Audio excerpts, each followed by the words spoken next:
ওনার পেট ভেদ করে পিঠ দিয়ে বুলেট বের হয়ে গেছে, খাদ্যনালী কয়েক জায়গা দিয়ে ছিদ্র হয়ে গেছে। ফোন দিয়ে বলা হয় খিচুনি উঠছে, এখনই আইসিইউতে নেওয়া হয়েছে, আপনারা কেউ কি একটু আসতে পারবেন? আমি আমার 2টা আপুকে নিয়ে তৎক্ষণাৎ রাতের 12:10 বাজে তখন কুর্মিটোলা হসপিটালে চলে আসি। এইভাবে আমরা কর্পোরেট করতে চেষ্টা করছি, প্রতিটা হসপিটাল থেকে আমরা পজিটিভ রেসপন্স পেয়েছি।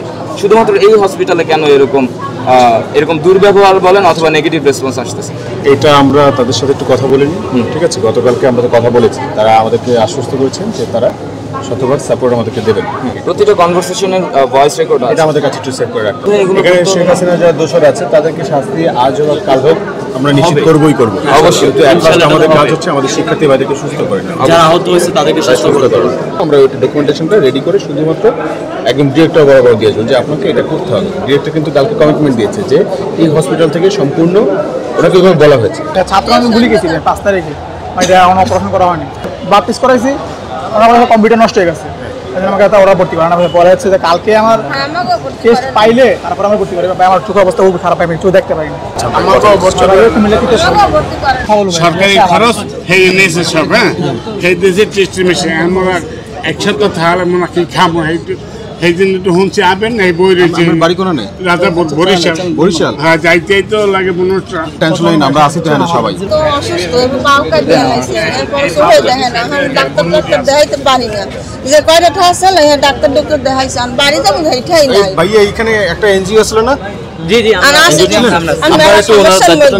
ঠিক আছে, ওনার যে প্রবলেমটা ফেস করছে একটু আপনারা দেখেন। তার কাছে যে অভিযোগগুলো এসছে সেই অভিযোগগুলো নিয়ে কথা বলার জন্য তিনি এই মূলত ডক্টরদের রোমে এসছেন এবং তাদের সঙ্গে কথা বলছেন এবং সকলের সাথে দেখা করেন এবং তার বিষয়টি উল্লেখ করেন। শিক্ষার্থীরা আহত হয়েছে পুলিশের গুলিতে, সন্ত্রাসী বাহিনীর গুলিতে।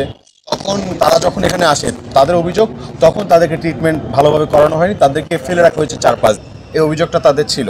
যখন হাসপাতালে আসে তখন স্বৈরাচার শেখ হাসিনা তার নির্দেশনায় যারা হাসপাতালে এসেছে অনেককেই তখন কি ট্রিটমেন্ট দেওয়া হয় নাই। শিক্ষার্থীরা গিয়েছে, জনতারা গিয়েছে, পুলিশ তাদেরকে হেনস্থা করেছে, ওই অবস্থা তাদেরকে অ্যারেস্ট করে নিয়ে গেছে, কিন্তু হাসপাতালে কোনো ট্রিটমেন্ট করানোর ব্যবস্থা করে নাই।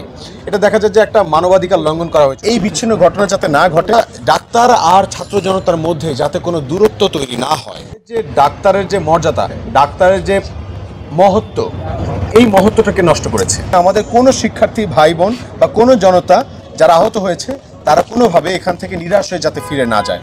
আমরা তাদের প্রত্যেকের কথা শুনছি, প্রত্যেকের কথা শুনে আমরা তাদের অভিযোগটা ডাক্তারের কাছে নিয়ে যাচ্ছি এবং ডাক্তাররা ব্যাপারটা অনেকে খুব পজিটিভলি দেখছেন এবং সেটা নিয়ে এমার্জেন্সি প্রবলেমটা সলভ করার চেষ্টা করছে। অনেক ডাক্তার ভাইয়েরা আছে যে ডাক্তার ভাইয়েরা আন্দোলন চলাকালীন সময়ে শেখ হাসিনার এত বাধা নিষেধ থাকা সত্ত্বেও তারা লুকিয়ে লুকিয়েও চিকিৎসা দিয়ে গেছেন আমাদের ভাইদেরকে। তাদের প্রতি আমাদের সম্মান, তাদের প্রতি আমাদের স্যালুট। সেই আজকে এখানে আসা সেই সকল ডাক্তার ভাই বোন যারা আমাদের শিক্ষার্থী, আহত শিক্ষার্থী এবং ছাত্র জনতাকে যারা ওই সময় শেখ হাসিনা এবং পুলিশে বাধা থাকা সত্ত্বেও তাদেরকে চিকিৎসা দিয়েছেন, তাদের প্রতি আমরা শ্রদ্ধা জানিয়ে আজকে তাদেরকে আমরা ফুলের সংবর্ধনা বা এখানে এসেছি যাতে বাংলাদেশে আর কোনো স্বৈরাচার জন্মাতে না পারে। আপনাদের মাধ্যমে সারা বাংলাদেশে আপনার এই মেসেজটা আশা রাখি অবশ্যই পৌঁছে দেবেন। আমরা বাংলাদেশের সকল স্তরের মানুষ সবাই এক, আমরা কেউ ভিন্ন নই। তবে যেখানে অন্যায় হবে সেখানেই আপনারা প্রতিবাদ করবেন, আপনারা আওয়াজ তুলবেন, আপনারা সবাই মিলে কথা বলবেন, আপনারা কণ্ঠে কণ্ঠ রেখে আপনারা কথা বলবেন, কাঁধে কাঁধ মিলিয়ে আপনারা কথা বলবেন।